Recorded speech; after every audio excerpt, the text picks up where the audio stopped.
America ৩৬ trillion dollar ঋণের মধ্যে ডুবে আছে। এটা এত বিশাল সংখ্যা যে আমাদের পক্ষে কল্পনা করাই কঠিন। তবু এই টাকা কাউকে না কাউকে শোধ করতে হবে। অনেকে বলে চীনই নাকি সবচেয়ে বড় ঋণদাতা। ঠিকই, চীনের কাছে প্রায় ৭৫০ বিলিয়ন ডলার মূল্যের মার্কিন ঋণ রয়েছে।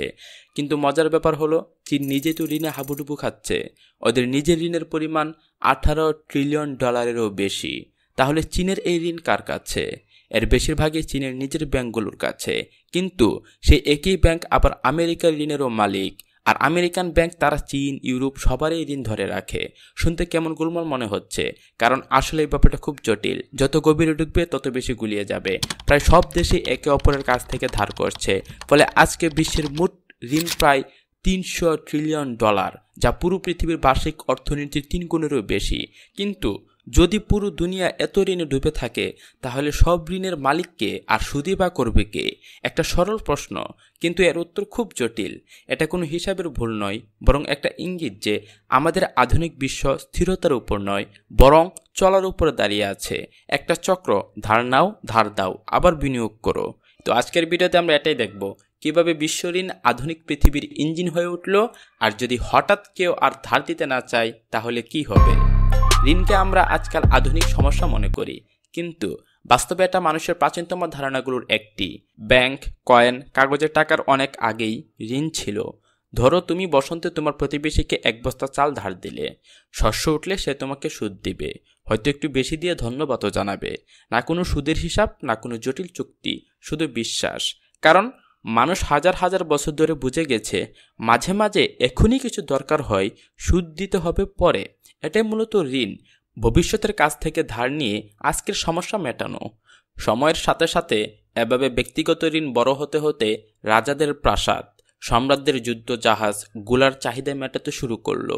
১৬০০ দশকে ইংল্যান্ডের রাজা চার্লস দ্বিতীয় ডাচদের সাথে যুদ্ধের জন্য টাকা চাইছিলেন, কিন্তু কোষাগার খালি। অভিজাতরা ধার দিতে রাজি নয়। তখন তারা এক নতুন পদ্ধতি নিল, বন্ড বিক্রি।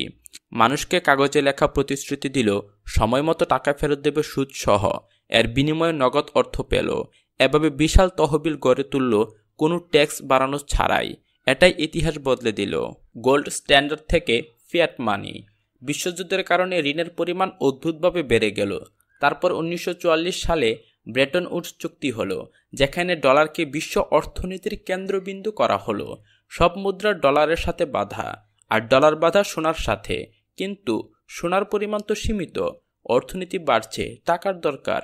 তাই ১৯৭১ সালে প্রেসিডেন্ট নিক্সন সেই সম্পর্কই ভেঙে দিলেন। এভাবে জন্ম নিল ফিয়াট মানি, যার কোনো স্বর্ণ বা সম্পদের সমান মূল্যের গ্যারান্টি নেই, কেবল সরকারের কথাই গ্যারান্টি।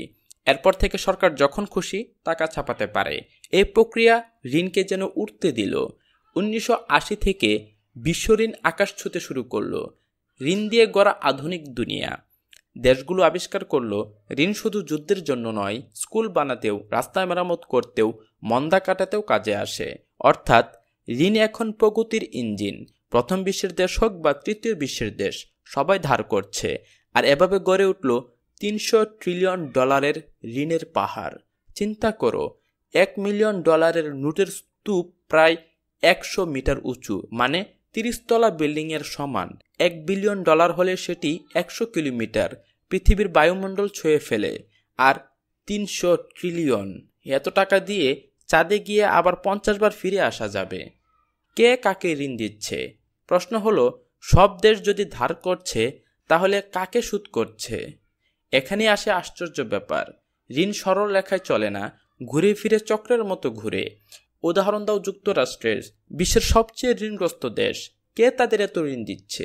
চমকে যাবে জেনে যে এর প্রায় ৭০% ঋণ আমেরিকানরাই নিজেদের দিচ্ছে। কিভাবে? সরকার যখন বন্ড ছাড়ে, তা কিনে bank, pension fund, insurance company, বড় বড় বিনিয়োগ প্রতিষ্ঠান। তোমার জমা রাখা টাকাও ব্যাংক এরকম বন্ড কিনে লাগায়। তাহলে সরকার সুদ দেয়, সেই টাকা আবার মানুষের হাতে যায়। মানুষ বা প্রতিষ্ঠান আবার নতুন বন্ড কেনে। এভাবে টাকা চক্রাকারে ঘুরে। অন্য দেশেও একই কথা। জাপানি সঞ্চয় চলে যায় ডাচ ঋণে, ডাচের সঞ্চয় ব্রাজিলিয়ান ঋণে, ব্রাজিলের টাকা আবার আমেরিকান বন্ডে। এই পুরো ঋণ আসলে একটা বিশাল ওয়েব, যেখান থেকে টাকা খুব কমই বাইরে যায়। কেন সবাই ধার করছে? প্রশ্ন, সরকার পুরনো ঋণ কিভাবে শোধ করে? সোজা উত্তর, নতুন ঋণ দিয়ে। কথাটি পাগলামি শোনালেও এভাবেই আধুনিক অর্থনীতি চলে। কারণ ঋণ দিয়ে অর্থনীতি সচল থাকে, সরকার ধার করে খরচ করে, ব্যবসা মুনাফা পায়, কর্মচারীরা মাইনে পায়, তারা বাজারে খরচ করে। হঠাৎ যদি ধার বন্ধ হয় তাহলে সরকার কম খরচ করবে, ব্যবসা ক্ষতিগ্রস্ত হবে, চাকরি যাবে, মানুষ খরচ কমাবে, সেই অর্থনীতির চাকা উল্টে গিয়ে মন্দা নামে। গ্রিসের উদাহরণ দেখো, 2008 সালে যখন ঋণদাতা ভয় পেয়ে গ্রিসের বন্ড কিনতে রাজি হলো না, তখন গ্রিস আর নতুন ঋণ তুলতে পারল না। 1/4 সরকারি কর্মচারী চাকরি হারালো, মাইনে 30% কমে গেল। এভাবেই ঋণ আধুনিক দুনিয়ার রক্ত প্রবাহের মতো। আমরা চাই না, কিন্তু আমরা ছাড়তেও পারি না। এটাই ঋণের গল্প, কিভাবে ঋণই হয়ে উঠেছে আধুনিক সভ্যতার ইঞ্জিন। সো এই ছিল আজকের ভিডিও। আশা করি সকলের এই ভিডিওটি ভালো লেগেছে। যদি ভালো লাগে তাহলে অবশ্যই একটি লাইক দিবে আর কমেন্টে তোমার মতামত জানিয়ে দেবে। আর চ্যানেলটিকে সাবস্ক্রাইব করে বেল আইকনে ক্লিক করতে ভুলবে না, যাতে যে কোনো পরবর্তী আপডেট সাথে সাথে পেয়ে যাও। সো দেখা হবে পরবর্তী ভিডিওতে। Bye bye.